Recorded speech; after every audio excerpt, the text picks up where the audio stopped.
On today's Newsmakers, a gender battle, the new age, and a Christian college victory. That and more coming up.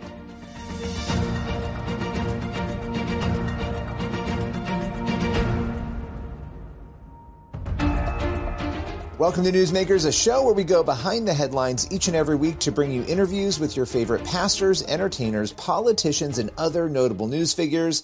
On today's Newsmakers, we're joined first by ex-psychic Jen Niza. She's here to break down the shocking new numbers showing Americans' relationship with horoscopes, tarot cards, and more. Let's welcome Jen to Newsmakers. Well, Jen, once again, we have an interesting report to break down here. There is new research from the Pew Research Center, and they do some really wonderful research. So it's interesting that they dove into astrology, tarot cards, and fortune tellers. And what Pew found was that 30% of Americans, about 3 in 10 Americans, use these things at least one time a year. Again, that's tarot cards, astrology, fortune tellers. As a former psychic medium, what was your reaction to these numbers? Oh, I thought it was horrific, to be quite honest with you, but I can't say that I'm completely surprised. I agree that it's great that there was a study done on this to let us see what's going on. In this article, it went on to say that low percentage doesn't necessarily, you didn't even ask me that, Billy, I'm sorry, but doesn't necessarily believe, and that's a big problem. Many people are going because they think it's entertainment, but I want to argue something as a former psychic. How sure are we that they don't believe a little bit? How do we know that when they go for that reading, it's not like, oh, I wonder what they're going to say or what's going to come out for me in the cards or the astrology chart? Yeah, well, and the other thing, when you're surveying people, it's like when you ask somebody, when's the last time you gave a donation? People will always, and I don't have the numbers in front of me, but they'll always say, oh, it was like last week or last month, because you actually believe that, but really it might have been a year ago that you gave money. When you're answering certain questions, you may think that the researcher will think it's silly if you say you believe, right? So I would bet you're right. I would bet that number on the trust factor is actually higher, which is unfortunate.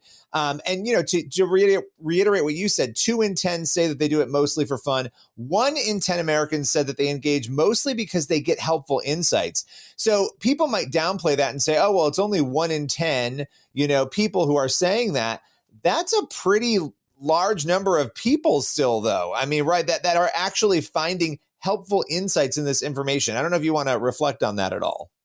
Yeah, on both points that you just made. I mean, number one, whether you believe or not in it and you're just doing it what you believe is for entertainment, you're opening a demonic door, which is so heartbreaking. That's just the truth of it. If you're going to use a tool of divination, you're going outside of God's will and boundaries. It doesn't matter what your reasoning is for it, and then you're inviting that into your life. So that's really heartbreaking. For people that say that they're going to it for insight, for wisdom, hello, I did that myself. I totally understand that. And especially in such a chaotic world that we live in. And I totally get that desire.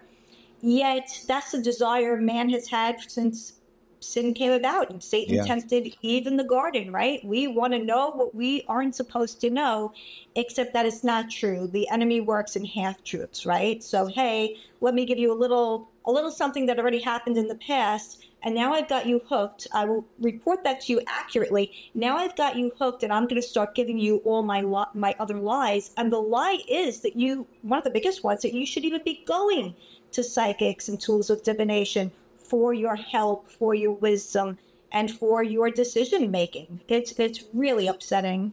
Well, and the thing that people need to understand is you, as a former psychic medium, you were not just a psychic for 3 months, for a year. For the majority of your life, you spent in that world from very young until you were in your late, 30s. I mean, you believed this. You believed it was real. You believed you were helping people. You believed that you were connecting. You were giving them, their fortunes. You believed you were connecting with the dead.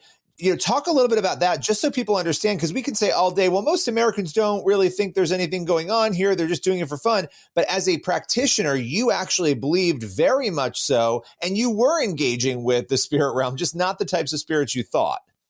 Right, 100%. And I truly had a compassion for helping people. And I believed I had this gift from God.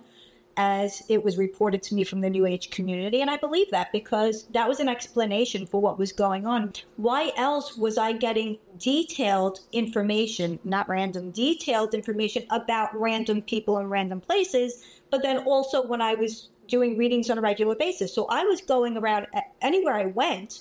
I was followed by this multitude of demons feeding me information and using me as a pawn for the evil one. So that made perfect sense to me. And I really did want to help people.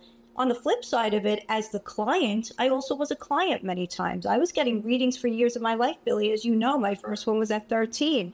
And after that, I too went to divination. Even when I did my own readings, I did automatic writings on myself. I channeled. I went into a meditative trance-like state and I channeled. And it was always to ask a question, to find something out about my life. So I can understand both. But the reality is that this is a very real thing. It's really demonic.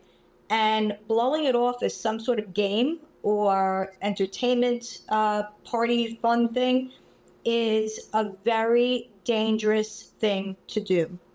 Well, and I think to your point earlier, there's more to it than that. Even if people are doing it for fun at a party, they think that there's some truth in it. There's something, even if they think it's fun, that they want to pull from it, which is why they're engaging in it. And the thing that really showed up in the research, some different groups of people, I'm just going to talk about one right now, young adults, especially young women, they are more likely to look at astrology and horoscopes than most other groups. Why do you think young people, especially young women, are so entrapped in that when you compare them to other age groups and other individuals?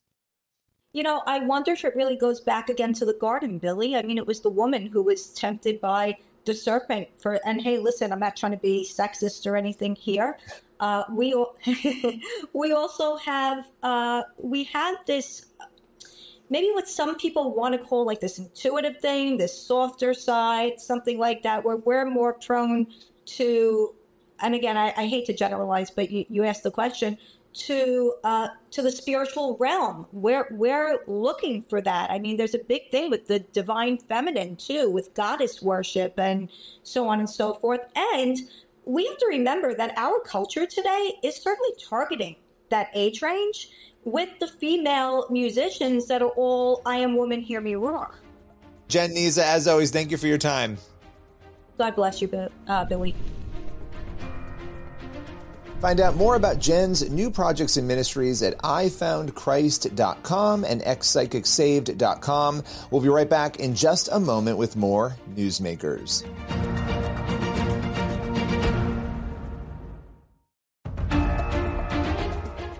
Welcome back to Newsmakers. Next up, Brian Mueller, president of Grand Canyon University, explains his college's recent victory after the Biden administration slapped a historic nearly $38 million fine on the institution. Was it religious persecution or something else? Let's welcome him here to Newsmakers to break it all down. Well, I want to thank you for taking the time to come on with us. It has been a little while since we last chatted, and things have changed. The U.S. Department of Education has dismissed a massive $37.7 million fine against Grand Canyon University. Before we get into that reversal on the part of the U.S. Department of Education, can you help us understand what this fine in the eyes of the government was for? You know, this thing all started 6 years ago when we reverted to our nonprofit status, and it was approved by everybody, including the IRS, who has the authority to do it and the expertise to do it. And so we tried to work with the department because everybody else approved our nonprofit status, which was important for a lot of reasons to the university. But when we couldn't get them to do that, we had to file a complaint. Once we filed a complaint, they started retaliation. And they opened up 5 different investigations that literally has cost us millions of dollars to defend ourselves. And one of the things that they looked at thousands and thousands and thousands of documents and eventually centered on, we think you misled your doctoral students around the time and cost to complete a degree. I said, listen, you can accuse us of a lot of things, but not that. We are a leader in that area, recognized that way throughout higher education, and presented at 7 major conferences around that. And so obviously we're not going to accept that. Not only did they say we misled them, but they fined us $37 million, which was the largest fine in the history of the Department of Education. Obviously, we said that we were not in the mood to negotiate a single penny of that. We wouldn't pay it even $1 because not only is it not true, the opposite is true. And so eventually, with the new administration, they took a fresh look at that historically huge fine against the largest Christian university in the country, which, by the way, they fined the other large Christian university in the country, Liberty, within weeks of finding us a record amount. And they said there's absolutely no substantial evidence here that Grand Canyon University misled any students. There have been no student complaints. We asked them for the student complaints. They didn't have any. And so they reversed the decision, which was obviously a huge win for us. And we're not surprised by it. We thought that would happen, but we're thankful that happened. And then we received great news again yesterday and just released this morning that the IRS has done an audit of the university's nonprofit status and determined that their original assessment was correct, and they closed out the audit. And now both of those things have been major wins for the university in the last number of days. So we're grateful for that.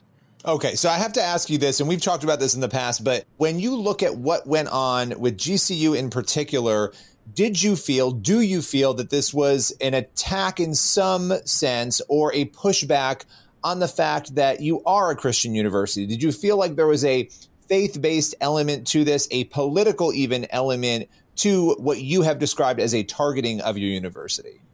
Absolutely. There is no other substantial reason for the incredible attacks that they've levied.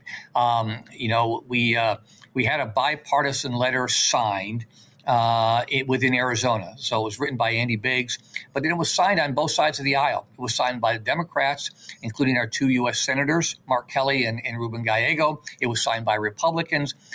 Those people that are close to us and know us and know the contribution that we're making as a Christian university in Arizona, it's very significant. And they asked that our nonprofit status be awarded immediately. We invited the few people in Washington that were causing this to happen, to visit the campus and do their work here at our expense. They can talk to anybody that they want. They can look at any records that they want. And we just haven't been able to engage them in a way that they would view the university with an objective lens, which was very disappointing. And so we were left with no other, because I've been asked 1,000 times, as you might imagine, why is this happening? You've gone from near bankruptcy 16 years ago to now being the largest private university in the country. And as one who implements the Christian worldview perspective across all colleges and programs and through all of our coursework, we're having a significant impact. And that was not the way those people wanted the future of higher education to go. Now, I know we have to go in a minute here, but I want to ask you this. What advice would you have for others about maybe not backing down? Because you guys refused to pay one penny towards this. You held your ground. What advice would you have for other Christian institutions who might be in similar positions in the future? We so believe in what's happened here and that God has been a part of this. We thought we had a good plan 16 years ago when we came here. The university was on the verge of bankruptcy. There were 900 students on the campus, and all this has happened in 16 years. Did we have a good plan? Maybe, but we could have never predicted it was going to turn out like this. And so we know that God is doing something real here in the furthering of his kingdom.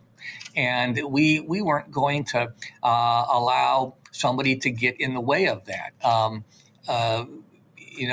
We are being used by a God in the furthering of his purposes. And because of that, we just weren't going to let this happen.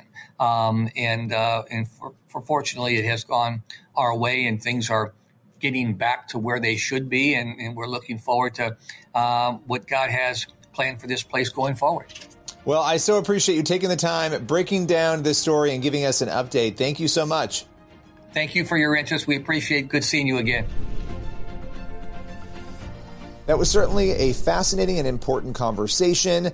We will be right back in just a moment with more Newsmakers.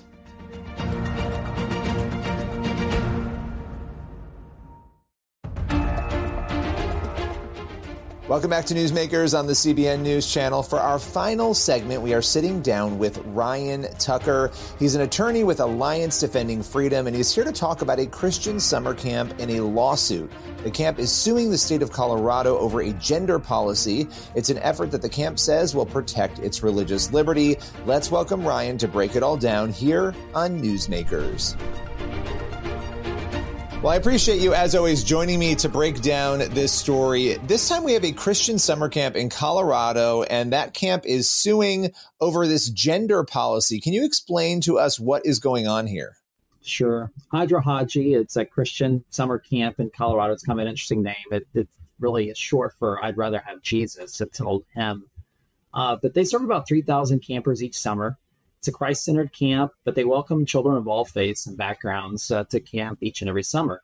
But it does require campers and their parents to abide by the camp's Christian policies. The problem is the state has created these new regulations that attempt to force the camp to disregard its own faith and mission to be able to continue operating there in Colorado. According to the state, the camp is now required to change its policies on these sex-specific facilities. So, for example, boys would be allowed into the girls' private spaces, the shower, the dressing facilities, even sharing a room with boys is now possible if one were to comply with these new guidelines. The camp obviously cannot do that. It requested an exemption. That request was denied, and so we had to bring a lawsuit. Yeah, this is important that we note this because the exemption was requested, and this is important. You said it was denied. Did they give a reason for the denial? Well, the only thing the state pointed to was state law, and then they also told the camp director to go talk to a lawyer. So that's exactly what he did. So they didn't give much of a reason other than to say, our hands are tied by state law, and, you're welcome to go talk to a lawyer, and a federal lawsuit ensued. So it's interesting because I know in a statement to CBS News, what the government essentially said was, and I'll read it here, the department will continue working in partnership with faith-based providers and camps within the confines of the law to ensure maximum participation. That obviously caught my eye because the confines of the law, that just goes back to this is what the law essentially says. And so we would have to follow that. I mean, break that down for me. Do I have that correct? Yeah, no, you've got it right. It's sort of a circular reasoning. In Colorado, they've attempted in several different spaces to inject this gender ideology into different parts of life. So, for example, we represent Darren Patterson Christian Academy. It's a K through 12 school, and they have like a pre-K program. The state of Colorado, is trying to force this same component, the ability for members of one sex to go into the opposite sex if they identify that way. And they have that as a requirement in order to participate in the state's pre-K program. We had to file a federal lawsuit there. That case is still being litigated, but the same principles, the same defendants, in fact, are involved in this lawsuit as well. It's interesting. You filed this lawsuit May 12th. Obviously, Alliance Defending Freedom, you're coming alongside this camp. What is the lawsuit seeking? I think we have a good understanding of that probably, but I want to just have you reiterate that. What are you seeking in the lawsuit? What are you hoping to see happen here? Well, we want to see the regulation be enjoined so that this great Christian camp who's been around for 75 plus years can continue serving the kids there in the state of Colorado. It's not going to comply with these new gender ideology requirements, and so therefore we need to seek relief from the court. It's interesting when you look at a situation like this because you have a camp with a ton of children coming into it who have families. The vast majority of these people are going to be Christians, or they're going to be interested in Christian ideals, and they're going to have an issue with allowing, let's say, a biological boy in a girls' locker room or changing room or bedroom. Why again and again and again do we find ourselves you've looked at a lot of these cases, you've dealt with a lot of them, in a situation where this continues to happen, where a small group of people's interests seem to sort of trump the larger group, and particularly in this case when it's a Christian camp looking to live out its Christian ideals? Yeah, it's commonsensical, right? I mean, religious camps have the right to be religious. Colorado can't force a private religious organization to adopt its extreme policies on gender and sexuality, but yet that's exactly what is being attempted here.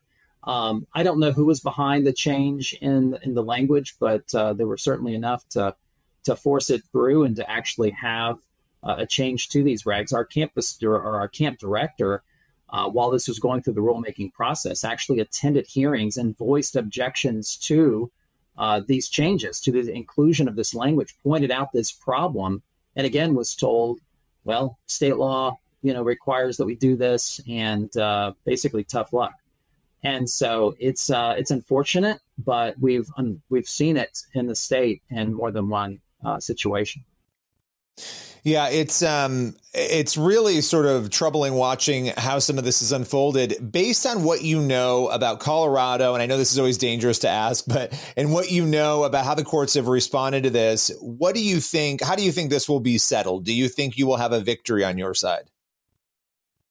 Well, it's really easy for the state right now. They could just simply, say yes to the camp, to this Christian camp and to others perhaps that seek an exemption and allow them to minister to the kids that they've been doing so for decades. Unfortunately, though, again, this is just the latest string in a long list of situations where the Colorado government has sought to force this sort of radical agenda into all aspects of the state. You consider Jack Phillips through Creative, several cases that have gone to the United States Supreme Court. And most recently, we're representing a counselor in a censorship law that would force counselors there in the state to adopt the state's practice of pushing gender ideology on their clients. And so that case is actually going to the U.S. Supreme Court in the fall. But this isn't our first rodeo in Colorado. I wish it, our hope that it's our last. But if history is an indication, Colorado has not gotten the message yet. Well, I so appreciate you taking the time and breaking this all down for us today. I'm sure we will see you again very, very soon. Thank you for having me. Appreciate it. We'll continue to cover this story as it unfolds, and we will be right back in just a moment with more of the show.